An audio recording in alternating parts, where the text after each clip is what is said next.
अस्सलाम वालेकुम। मैं हूँ साजिद इमरान। मेरा एक स्टूडेंट जापान में मैकाट्रॉनिक्स में इंजीनियरिंग करने गया। जब उसने अपनी इंजीनियरिंग मुकम्मल कर ली तो मैंने उससे राब्ते में एक दिन पूछा कि अब क्या प्लान है, तो वो आगे मुझे बताने लगा कि मेरा जापान में ही आगे काम करने का प्रोग्राम है। तो उसके बाद उसने फिर राब्ता किया और मैंने पूछा कि अब कैसे हालात हैं और कैसा रोज़ मर्रा की ज़िंदगी चल रही है। तो उसने मुझे बताया कि हमारे यहाँ इस वक्त जापान के अंदर 2012 में 28,000 एनुअल खुदकुशियाँ थीं और इस साल यानी कि पिछले साल की बात है कि 2021 में 22,000 है और 2022 का भी जो इस वक्त आया है शुमारा, उसके मुताबिक पता चला है कि इस साल भी तकरीबन सालाना 22,000 खुदकुशियाँ हैं। तो मैंने उससे वजह दरियाफ्त की तो उसने कहा जो गवर्नमेंटल लेवल पे इसका इन्वेस्टिगेशन हुई है उसके अंदर उन्होंने ये बताया कि इनकी कुछ एक इस माशरे की इसके लोगों और बाकी दूसरे कंट्रीज़ और नेशंस के लोगों में जो फ़र्क देखा गया वो ये था। जो सबसे पहले तो ये आइसोलेशन रखते हैं। जब भी उनका कोई बेटा या बेटी ग्रेजुएशन कर लेता है तो वो अपनी फैमिली से अलहदा हो जाता है, अपना घर बना लेता है या अपना सेटअप बना लेता है। वो कई कई हफ्ते, कई कई माह और कई कई साल अपने पेरेंट्स को मिलते ही नहीं हैं, टोटली आइसोलेट हो जाते हैं, कोई भी एक दूसरे से मिलते भी नहीं हैं और उनसे कोई बातचीत भी नहीं करते। दूसरा जो इस सोसाइटी के अंदर देखा गया है, जो सबसे बड़ा इशू था कि ये अपने कोई भी मामला दूसरे के साथ शेयर ही नहीं करते। मतलब कोई दुख है, कोई खुशी है, कोई प्रॉब्लम है, वो कभी किसी के साथ शेयर नहीं करते। जाहिर है जब ये आइसोलेट हो जाते हैं, बिल्कुल अलग थलग ज़िंदगी गुजारते हैं, एक दूसरे से कोई शेयरिंग नहीं करते। और आपको पता है कि हम जब एक दूसरे के साथ शेयर करते हैं, अपनी बहुत सारी भड़ास निकाल लेते हैं, एक दूसरे को अपने दुख बता देते हैं और रो लेते हैं, मसले को, अपनी दुखों को कम कर लेते हैं। तो इनके यहाँ ये ऐसा बिल्कुल भी नहीं है।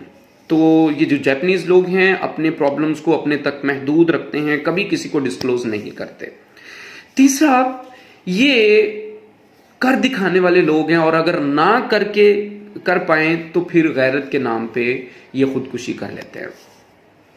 असल में गैरत ये नहीं है कि जो हमारे यहाँ पाया जाता है कि जी एक लड़की वाली गैरत है कि जी हम लड़की नहीं मिली तो जब भी खुदकुशी कर ली, ठीक है ना, ऐसा नहीं है। अगर ये अपना कोई गोल सेट करते हैं और गोल सेट करने के बाद वो उस गोल को अचीव नहीं कर पाते तो तब भी ये खुदकुशी कर लेते हैं। तो जैसा कि एक जंग में भी ये जंग हारे थे तो बहुत सारे लोगों ने इज्तिमाई खुदकुशियाँ की थीं। तो इसी तरीके से ये अपने जैसे ही गोल से हार जाते हैं तो अपनी ये ज़िंदगी से भी हार जाते हैं। फिर अगला ये भी नोटिस किया गया कि इनकी मेंटल हेल्थ जो इलनेस होती इनमें, यानी कि मेंटल हेल्थ इतनी अच्छी नहीं होती। तो ये रिसेंटली थोड़े ही सालों पहले एक लड़की जो ओवर टाइम जॉब कर रही थी तो खुदकुशी उसने की, 23 साल की लड़की थी।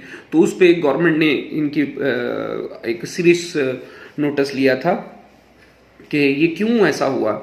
तो फिर इसके बारे में इन्होंने मतलब इसको इन्वेस्टिगेट किया और फिर उन्होंने एक सॉफ्टवेयर इंस्टॉल किया कि कोई भी ऑफिस, कोई भी एम्प्लॉय इस टाइम से इस टाइम तक काम करेगा, उसके बाद उनका सारा सेटअप, उनकी लाइटिंग, उनका हर चीज़ वो ऑफ हो जाता है। तो वो एक उन्होंने टाइमिंग डिजिटली उसको मोनेटनाइज किया हुआ है और उसको वो चला रहे हैं, उसको कम कर रहे हैं, यानी कि वर्क आवर्स जो है उन्होंने लिमिटाइज कर लिए हैं। फिर इनके यहाँ जॉब स्ट्रेस बहुत है, काम काम और काम।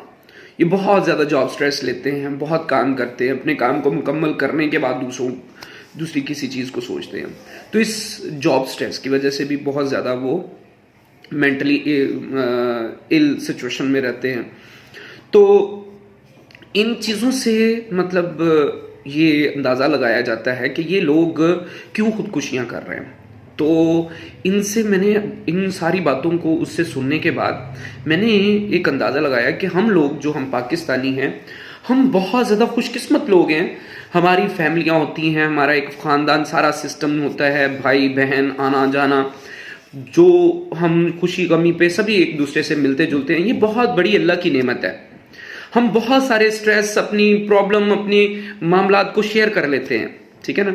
इवन हम अपनी जो छोटी छोटी फैमिली के मामलात हैं उनको सॉल्व करने के लिए भी पार्टिसिपेट करते हैं। तो ये, और फिर हम जो कंबाइंड फैमिलीज में रहते हैं, बहन भाई वगैरह इकट्ठे रहते हैं, या दो दो सारी कंबाइंड फैमिली है, चचा लोग वगैरह, ये बड़ी खुशकिस्मती की अलामत होती है। तो क्योंकि इससे बहुत ज़्यादा बंदा जो है मेंटली स्ट्रांग रहता है। कोई एक अगर बीमार भी हुआ है तो उसको पूछने वाले, ठीक है, तीमारदारी करने वाले, आने जाने वाले बहुत ज़्यादा उसको सपोर्ट करते हैं और उसको हिम्मत बंधाते हैं कि जी आप इंशाल्लाह जल्दी ठीक हो जाओगे, परेशान बिल्कुल नहीं होना। तो जितने भी मामलात होते हैं ऐसे सोशल लाइफ में, वो बहुत ज़्यादा बंदे को सपोर्ट मिलती है। तो मेरे ख्याल में हमेशा अपने रिश्तेदारों को मिलना चाहिए, आना जाना चाहिए और उनके दुखों को बांटना चाहिए, ताकि आपके दुखों को भी कोई बांटे। और दूसरा, कोई भी ऐसी बात होती है जिसमें हम अपना कोई टारगेट अचीव नहीं कर पा रहे होते, तो हम मुसलमान इस चीज़ पे यकीन रखते हैं कि अल्लाह ताला हमें इससे भी ज़्यादा कोई अच्छा नवाजना चाह रहे हैं, इसलिए हमें ये टारगेट नहीं मिला। तो ये ईमान की मजबूती जो है हमें बहुत सारे खतरात से बचा लेती है। जो देखें, वो जापानी लोग जो हैं वो क्या करते हैं कि अगर वो कोई टारगेट अचीव नहीं कर पाते तो खुदकुशी कर लेते हैं। लेकिन हम मुसलमान जो है इस चीज़ पे बिलीव रखते हैं कि अगर ये टारगेट हमें नहीं मिला तो अल्लाह ने इससे ज़्यादा बेहतर कोई और सोचा हुआ है। और हमेशा हमें बीइंग अ मुस्लिम्स जो है वो एक दूसरे की मदद भी करनी चाहिए, ताकि जो है हमें मेंटली स्ट्रांग रहें और अपने मतलब रिश्तेदारों को, माँ बाप को, बहन भाई को जो है वो हर तरह से सपोर्ट भी करना चाहिए। इसी के साथ ही मुझे इजाज़त दिए। खुदा हाफिज़।